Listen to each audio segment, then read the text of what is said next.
Welcome to Rebuilding Careers. I'm Bonni Pomush, the CEO of Working Wardrobes, and I am here today with four incredible ladies who run our retail stores, The Hanger. Working Wardrobes is a workforce development nonprofit and partially is funded by the sales in these stores. So these four ladies are heroes every day helping fund our mission, which is to help people overcome barriers so that they can experience the power of a paycheck. Instead of introducing each of you, I would just like to ask, will you please share your name, which store you work at, a little bit about your store, and anything else you'd like to share? Nancy, would you mind getting us started? Absolutely. My name is Nancy Luxon, and I am the manager of the Laguna Niguel Hanger Boutique. I have been working with Working Wardrobes this is my 11th year. I started in the Tustin Boutique 7 years ago, and then I came over to the Laguna Niguel Boutique. I've been here for 7 years. Our store's been here 13 years, and our customers are our family. When you come to the Hanger Boutique in Laguna Niguel, you're going to feel like family when you come into the store. I have 12 beautiful volunteers that are regular volunteers that have been here since the beginning of time. Wow. Probably before me. Mm-hmm. And it's just such a wonderful family feel here. My name is Paola Escobedo. I run the Costa Mesa store. I've been with the organization for 6 years, going on 7, and our store will actually be celebrating its 10th year anniversary this December. Wow. We're going to need to make a celebration out of that. So definitely come and shop with us. We have unique things for everyone and great pricing. Mm-hmm. I can attest to that. Hi, my name is Myra Esparza, and I am the manager for the Garden Grove location. My store is the largest, so definitely there's a lot of clothing. There's a piece for everyone. And then I've been with the organization for 4 years, and the store has been there going on 8 years. Wow. Goes quick, doesn't it? Yes, it does. Fast. Good morning. Hi, good morning. I'm Lisa Jacobs, and I'm the rookie. So I'm going on my 2nd year and so very excited. I have to say I'm proud and honored to say that I am the manager of the original store that was created for Working Wardrobes. It's the flagship store in Tustin. And Lisa, you and Nancy each run a boutique. Myra and Paola, you each run an outlet. Would you share with our listeners what is the difference between these two types of stores? So the difference between the two stores is the Hanger Boutiques have a large selection of luxury items in our store. You'll experience some personal shopping in our stores. True. So the addition to that would be we have more of an selective merchandise. We have a higher price point, but not so much because it generates a customer that is yearning and earning for the selective merchandise that they can't find elsewhere. The good news is that our sister stores, the outlets, have the deeper discount, and we all are able to work together for the mission, but the boutiques go for a higher end. The outlets lend itself to a hunter, more of a deeper discount customer. We carry more of a variety of items, from streetwear, business casual Vintage. to casual and vintage. You will still find your luxury goods with us at a lower price. You said it all. I do have that experience, and I think that in each of your stores, I know that there is the opportunity to have that one-on-one styling conversation, that personal shopping. Each of you has incredible taste, and you're also able to, like you kind of described, appeal to a broader audience, I think, in the outlets, and you've got more of the everyday wear, whereas the boutiques have more of the, what did you like, a little more, you said luxury, and I'm thinking like, just dressing it up a notch. Right. I mean, we do have casual clothes. Mm-hmm. It's not all suiting or, fancy items, but we do have we have a great selection. Definitely. I've actually come to each of your stores for different times and reasons and had different finds. So I can speak to that, from evening wear to day wear and everything in between. Absolutely. And personally, one thing that I love about working at the outlet is that you get customer from all ages. I love seeing a group of teenagers going to the store, going straight to the vintage section, looking for that streetwear. And I also love the fact that I get like the older ladies, or just in general, people that are going straight for luxury or business casual or vacation. We have any type of clothes. So I think that for me, that's just amazing. Just looking at the customer base and what they like to wear and what they're looking for, and knowing the fact that we carry it and we have it for them. Absolutely. I think that holds true for both of our brands, is that we have customers from every walk of life. Yeah. We have customers that are super philanthropic and just want to shop with us because we have great things and they want to support the cause. And then we have customers also that, can't afford to shop in the regular brick and mortar stores, and they want to shop and support the cause and get a great item and feel good about giving back too. That's kind of how I feel about it. It's like, what am I going to find for a deep discount that is fabulous? But there's something for everyone. We can't. We're all diverse in what we sell, and we also have all walks of life that walk through all of our doors. And we share a lot of customers that go to literally each and every store, whether we're a boutique and or the outlets. Yep. And so there's something for everybody, from a young teen to broad spectrum. We carry it all. Absolutely. I was kind of surprised, actually, the first time that I came shopping at the Hanger. I was surprised to see how many items were brand new. I expected 100% of the items to be resale only, and that was not true. But the thing that really stood out to me was walking in the door and finding out about the mission. So would you share with us, how do your customers find out? You said this, shopping for a cause. How do your customers find out what their purchases, their amazing finds, their new favorite, items in their wardrobe are supporting something much bigger than them? How do they find out about it? So for us, it happens, I think, in 3 stages. For us, it can happen right when you're walking in the door. They'll say, I've never been at this location, or I didn't even know you existed. So that's a perfect opportunity for me to introduce them to who we are and what we do. Sometimes it happens when they're in the fitting room. We have little signs, and some talk about our clients. So they'll come out and be like, oh, I didn't know this was a nonprofit organization. So that's another great opportunity to engage with the customer. And if I didn't get you in the beginning or the middle, I definitely let you know at the end of your purchase.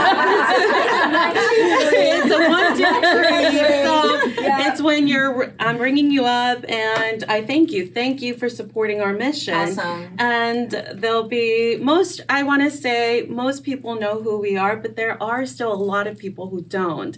So at the end of the transaction, I let them know who we are, what we do, and thank them. Thank you for supporting our mission. So great. It's so true. I think we all have our regulars, but I too experience customers that still don't know what we do, how we do it, and why we do it. And that's the perfect time to do what we do best, is to, be their friend from a true perspective. But we also have our TV, and it's a loop that tells us all about the success stories, the power of a paycheck, where the money goes. We know that 83 cents out of every dollar goes back to all of our programs, and we can show proof to that. We're not a thrift store. We literally have guaranteed information that tells us what our mission does and all of the successes that we've done to serve over 150,000 clients thus far. Yeah. Are you able to have those kind of conversations to, educate our customers about the barriers that we're helping individuals overcome? Are you able to get to that level? Absolutely. In the boutique, we have time. We do have time. Usually less customers than the outlet stores do, and it's more individualized service, personal service, I would say, probably, because we do have that time. And when every person that walks in the door, we blast them with our mission. We just want them to feel good about coming into our store and knowing that they're supporting us by shopping, by a lot of times their friends will tell them about the store. It's their first time in. It's word of mouth. And that's also how they can support our mission. But yes, we blast them with lots of information about how wonderful this organization is and all the different ways that they can support. Very true, Nancy. And I also think that's why they shop with us. Don't we all hear that every day? That's why I support your business, because of what you do. And then they might even tell us that they've known somebody that has gone through one of our myriad of programs. Yeah. There's something for everyone. We're like a buffet. Well, absolutely. When it comes to customers and knowing about the mission, usually for me, I like to thank them at the end of the transaction as well. I'll be like, thank you for supporting our mission. There's a lot of customers that come by all word by mouth and they refer people. And that is a beautiful opportunity when we go like, oh, we have sister stores. So here's a coupon. Let's go to the Costa Mesa location. Let's go to the boutiques. And then that's where hopefully they visit you guys. But They do. Yeah. So with their coupon, and I think that's amazing. Most of it is word by mouth. Yeah.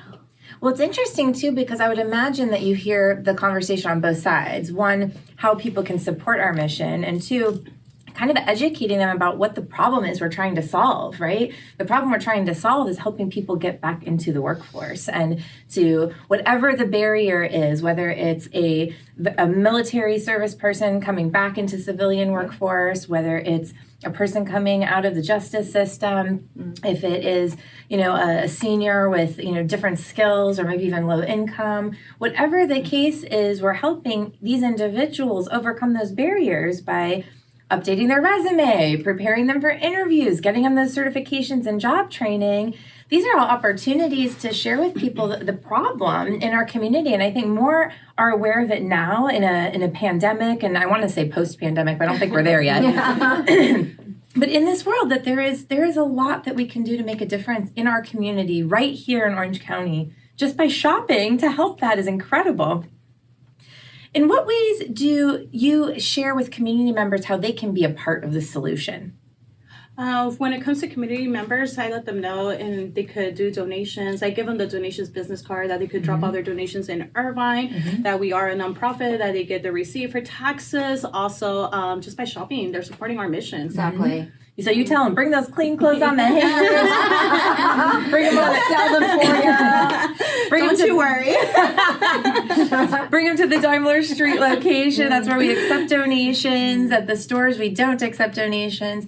You're saying you can volunteer and be a part of the cause. Yes. And Nancy, you were even talking about volunteers being able to help in the stores. Oh, yeah. It's a great opportunity. It is a great It's opportunity. a lot of fun. Mm-hmm. I have people coming in daily asking if there's opportunities to volunteer. We send people to the donation center. We send people to the career development center. There's lots of ways to get involved.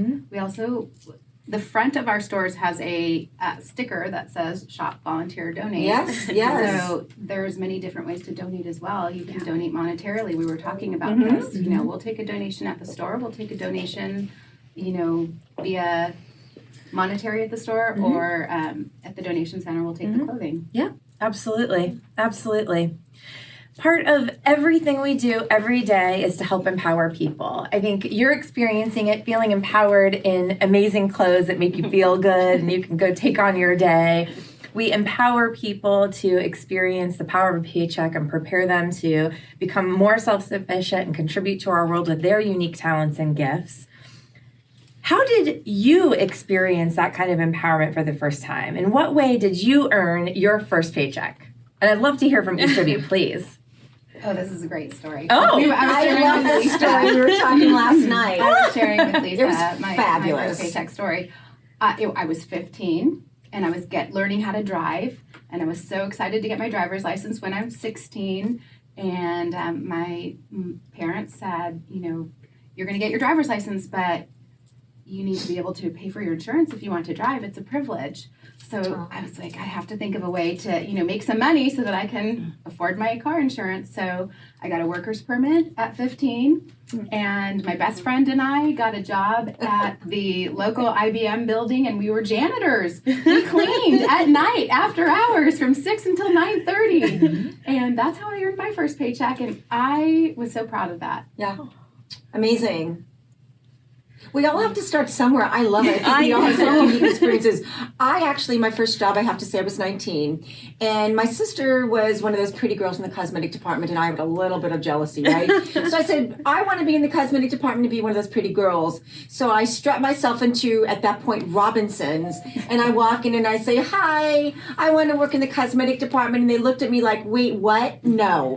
So I had no experience. So they said, but you know what? Let's start you out as floater. I said, I'll do that. And then I'm going to end up in the cosmetic department, which I ended up doing. But I ended up floating from each department and had men's, and I was in children's, and one day I was in the candy department. Not so good. Not at all. But that was my first job and my first paycheck, and it was so exciting. I loved it. Hence my customer interaction, fast forward to us today, still doing the same thing, but having a great time. Mm-hmm. Yes. My first paycheck was when I was 16 years old. I got a job. It was right after school. So I remember going to high school thinking like, yes, I'm in high school and I'm working. It's my first check. So I would go from school. I would just go straight to work. And then I would just dedicate myself to work. And it felt really nice working at that age. Mm-hmm. And I haven't stopped. So mine was actually with Working Wardrobes. Wow. My first paycheck was with Working Wardrobes. I was a volunteer at the Costa Mesa store. I had been volunteering for over a year. I was 17, and our manager, or the manager at the time, was going on maternity leave. So months prior, I had taken the initiative to appoint myself volunteer supervisor because I knew how to operate the register and do everything. So I handled all the volunteers at 17. Some of the volunteers didn't like it. They're like, what is this young girl doing? So when the opportunity presented itself, the manager had to go. They needed somebody quick. I sold myself. I'm like, look, I can start as of right now. I know how to open and close the store and operate the register. And I was like, and I'm great with customers already. So the assistant manager looked at me, and the store manager looked at me, are you serious? I'm like, yes, I'm ready to start whenever you're ready to hire me. And they hired me for part-time. Absolutely fabulous. That's my first paycheck. Great job. Way to lean in, Paula. Seriously. I'm going to ask you first, and I would love, again, to hear from everyone. What were some of the lessons you learned from that experience of, getting the job and also from earning your first paycheck? I learned a lot. Never judge a book by its cover, I would have to say, is the first one. Be patient and be humble.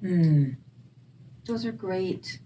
Those are great things. I was going to say be humble. Right. I mean, Treat I was others. cleaning office buildings, so I had to learn to be humble. Yeah.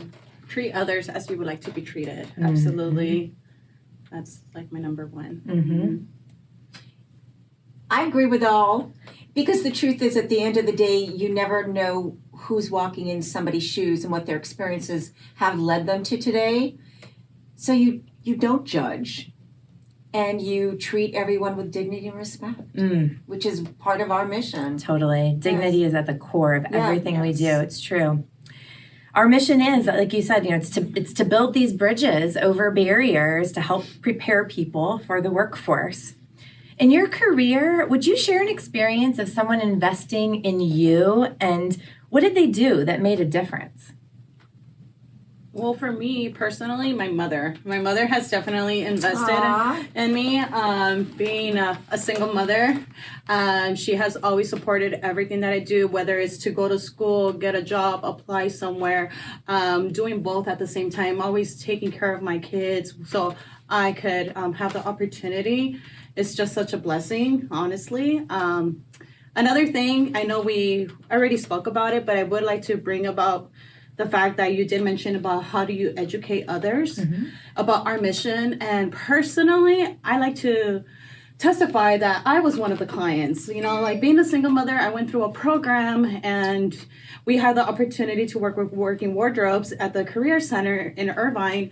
And I remember all these girls, we were first studying for a medical assistant, and they were just so excited. Like you could see the light, and I was excited myself, like going and picking out a dress or picking out an outfit for an interview. And that just stuck to me. So when I would go to an interview, literally, when I would go to an interview, and even prior to this job, I would dress up in a suit and everything, and I would walk in all confident. And then once I got hired, well, it was definitely it wasn't athletic wear, so they were like, why are you dressed like this? But it was like just prepared. And I would see other people going, and I'm like, wait, they're supposed to be wearing a suit or stuff. And I just had a beautiful experience.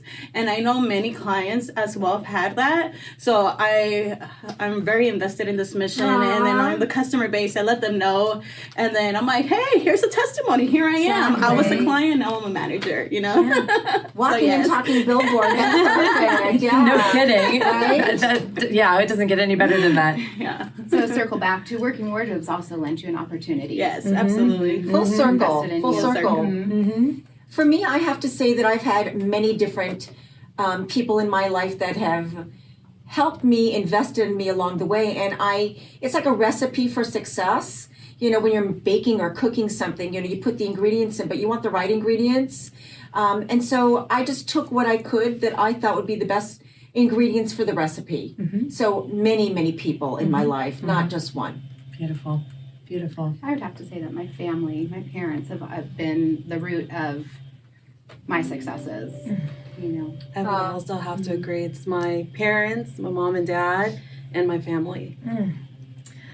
Amazing. It's incredible to me, it's kind of to take from what you were saying, Lisa, that it's like the Crayola box. You know, we take a little bit of everything and invest it in not only our own development, but that cycle kind of keeps on perpetuating, right? And this is, I think for me, what is so incredibly impactful and powerful about the Working Wardrobes mission, that Myra, to your point, right? Someone invested in you and now you continue to invest in others. And that cycle just keeps going and going. And what really impacts me is that we never know the actual impact of those ripple effects of changing one life and then changing another life and another and another. And pretty soon our whole world has changed. I want to take a break and we will be right back with these incredibly inspiring ladies. Again, this is Rebuilding Careers, and we'll just take a short break and be right back. Welcome back to Rebuilding Careers. My name is Bonni Pomush. I'm the CEO here at Working Wardrobes, and I'm with our amazing retail managers of the hanger shops, our boutiques and outlets. Nancy, Paula, Myra, and Lisa, welcome back. Thank you.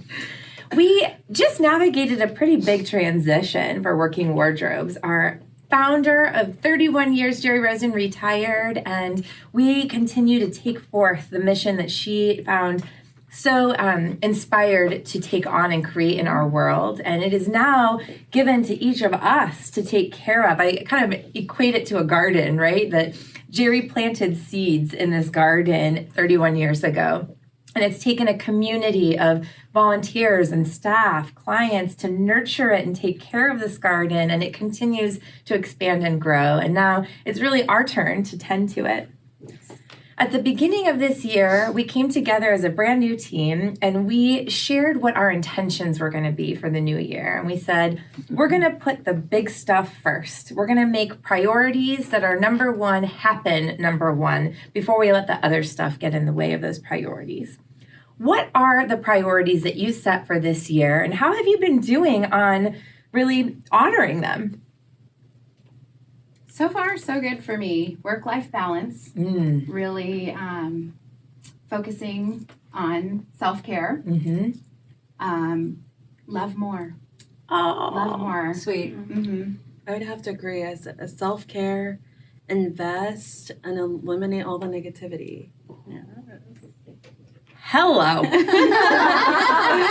just got a small rock. Eliminate the negativity. So and peaceful invest. and calm. She's that emoji. Right. I think you have to take care of yourself so you can take care of others. Definitely. You know, you have to be hopefully good mind, body, spirit, so you can do what we do. Let's face it. I mean, we do a lot. We see a lot. We are teachers. We're friends. We're mothers. We're sisters. We're mothers. We're therapists. We're therapists. You know, to everybody that walks through the door, because it's like going to your hairdresser. We're hairdressers, right? So we have to, you know, be honest and kind and full spirited to help all those. I love this analogy, like the cup runneth over analogy, which is your cup has to be full so that you can give to others. And you're absolutely right, Lisa, in all of those roles, inside and outside of work. If our cup isn't full, we don't have enough to give. Yeah. For me, it's also self-care and just prioritizing, having a work balance, and then family as well. Yeah, absolutely. Absolutely. So you've set these priorities. I'm hearing that you're honoring them, which makes me very happy. This is kind of like the putting on your oxygen mask first, right? You gotta take care of you before you can take care of others. Any big accomplishments so far this year? Any big lessons learned? I'd love to hear, what you're experiencing in this first part of the year. Accomplishments and lessons learned. Yeah, I think I learn lessons every day, Mm-hmm. and I try not to make the same mistake twice. And for me, that's always a lesson. Mm-hmm. Accomplishments. I think the world is really unsteady right now, and so I think we have to just be true and realize that we are all unique and different. And you have to almost like live day by day because the world is changing so fast, and we don't know what's on the other side. Yeah. So the accomplishment is bringing your best every day and knowing that you've crossed your T's and dotted your I's and just keep going. Yeah. That's an accomplishment. It is. It is. It's, I think, one we often take for granted. I think so. And I love this piece too, Lisa. Just keep making new mistakes. Keep learning from the pieces. Well, you of it. have to because we're not perfect. I No, mean, no. how do you learn more if you don't learn what you think you've done wrong? Yeah, totally. Accomplishments this year. Well, a lesson is just honestly just prioritizing yourself and then family, because sometimes we only have 24 hours in a day and sometimes it's so hectic doing running errands or with work or stuff, and then you forget about what's important. So that's something that I've been working on, just my family and Yeah. The core. This, I love that you put that together, Myra, that it's the accomplishment and it's the lesson, because it's this constant choice to make, right? To make sure we take care of as you were saying, self-care. Take care of myself first so that I can take care of the rest of the people that I can. And also this, I think it's this feedback loop again from the pandemic that we've been experiencing, which is we can't take care of anybody else if we're not healthy. And that health is mental health, physical health, all the parts. Beautiful, beautiful. And it's a choice every day. Yes. Mm-hmm. I think one of my biggest accomplishments and lessons is being fully engaged, like bringing, like you have said in the past and still, bring 100% of me to the table. Yeah. It's not easy, is it? I mean, it takes some vulnerability to be really authentic and to say, you can like it or not like it. I hope you like it, but it's okay if you don't. Just like this jacket's not for everyone. I may not be for everyone, and that's okay, but here I am. And I think there's something really powerful about knowing that what is uniquely the sauce that makes up Paola and Nancy and Lisa and Myra and Bonnie is your unique contribution, and to give it. Absolutely. Lessons, accomplishments? Wow, one of my big accomplishments this year, and I'm super proud of that, is I've been reaching out to family members and making a phone call a week and actually having a conversation with someone that I love. That's, strengthening our relationship. We live in the technology world where everything's texting or sending an email. And for me, I really prefer to have a conversation with someone. So yeah, I've been making a phone call a week.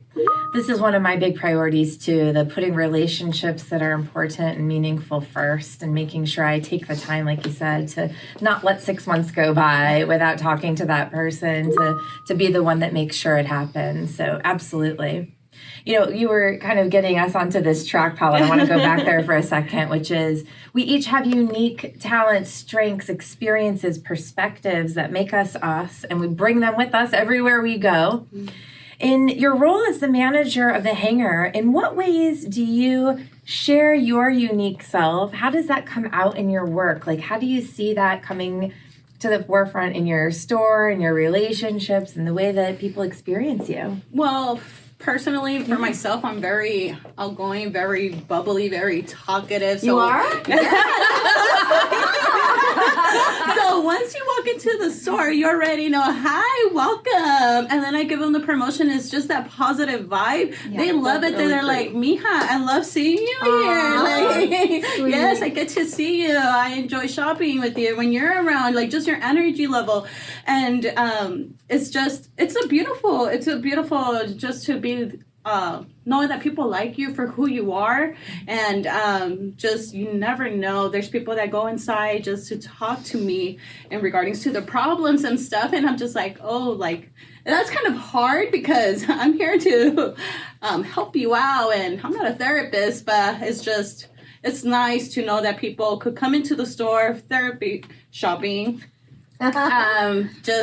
it's beautiful. I like it. Yeah. I think it's just my personality that wins the customers over, if I'm honest. That's why your business is so fantastic. Because we create, right? We attract things. And I think a lot of us can say, and tell me if you think so, and I know you're all going to say, absolutely. I think a lot of our customers are like us. You know, you attract what you are and who you are. And if you approach somebody and you go, hi, how are you? And they said, I'm fine. And they're not as buoyant, you already know how to speak to that person, right? And go, oh, they're not maybe as bubbly as I am. And so you take it down a notch. And it's the relatability aspect that we can turn it on and turn it off and know how to work it. It's a personalization. And it definitely is the energy. And we are just like every one of our customers. We don't pretend to be any better than anyone. We are the sisterhood. And that's pretty much how our customers feel when we walk in the door. We're sisterhood. Yeah. And we're there for each other. And, you know, everybody has ups and downs. And we're here to talk. During COVID, I had a customer that called me and she was afraid to go out of her house. Oh, no. But she used to come in regularly, and we would have a conversation, just, you know, Instead of her being there in she person. needed to, you know, feel like she was coming in. Retail therapy. Connecting. I mean, this Yeah. actually goes right back to your big priority, which Yeah. is creating those relationships. How about you, Paula? How do you bring you? When you come into Costa Mesa, it's a lot of fun. Sometimes I think work is just a big party. I get paid to party. It is. I mean, I get to do everything I love, socialize and work for the bigger picture. I get to help people every single day, which is amazing. And there's always a good energy. It's fun. And everyone, I feel like we can all relate. You're creating an experience, and you are the hostess with the hostess in your store. Absolutely. Well, we do workforce development ultimately, right? So I would love to hear your advice. If someone is considering a career in retail, what would you give them as your morsels of advice or winning strategies or things that they should know? If you're trying to go into retail, I've been in retail technically since I was 16 years old, so half of my life. Just please treat others as you would like to be treated. That's going to go a long way. Definitely be humble, Be yourself. be relatable. And be yourself. Any other career advice for those seeking a retail? I think learn from everybody, be open-minded. There is a way that you can absorb everything that you want to absorb. There's no book that can tell you what to do and how to do it. Be open and do what you want to do, and ask tons of questions. Ooh, ask lots of questions. Have Great. patience. Yeah, you've got to be patient. Be willing to make change. Change Yes. makers. Change is not easy. No, it's hard. Absolutely. All right, before we wrap, ladies, one last question. What would be your mega wish for Working Wardrobes? What are you really hoping might ever happen for Working Wardrobes? That we be known worldwide, that everyone knows what we do and the reason, which is to help men, women, and veterans, as well as young adults, get back into the workforce. Absolutely. I have to agree with Paola on that one. Yeah. Paola took it off. And then we achieved our goal this year of $6 million so we can serve more clients. We'd like to shatter those goals. Yes. We're in it. Yes. We're in it to win it. Absolutely. We're the dream team. Yes, we are. To get there. We are. Well, ladies, it has truly been a pleasure to talk with you today. You inspire me as our clients do, as our volunteers do, as our donors do. Thank you for being a part of the change we each wish to create in the world with contributing your unique gifts to it. And thank you. Thank you, Thank you, Bonnie. Bonnie. We're elated to have you. You bring So such excited. a wonderful positive energy We love to it. our We love it. company. Thank you. Yeah. It's I feel like this is truly an honor to be on this journey of literally making the world a little bit of a better place. And each of us has a stake in that. So my pleasure to be a part of it. Well, this has been another episode of Rebuilding Careers. And again, I certainly learned something, as I'm sure you all did. And we will welcome you back again next time. Until then, take a shopping excursion to the Hanger Come boutiques see and us. outlets. You are shopping for a cause, and that is making a difference in the lives of people in our community here in Orange County. Bye for now.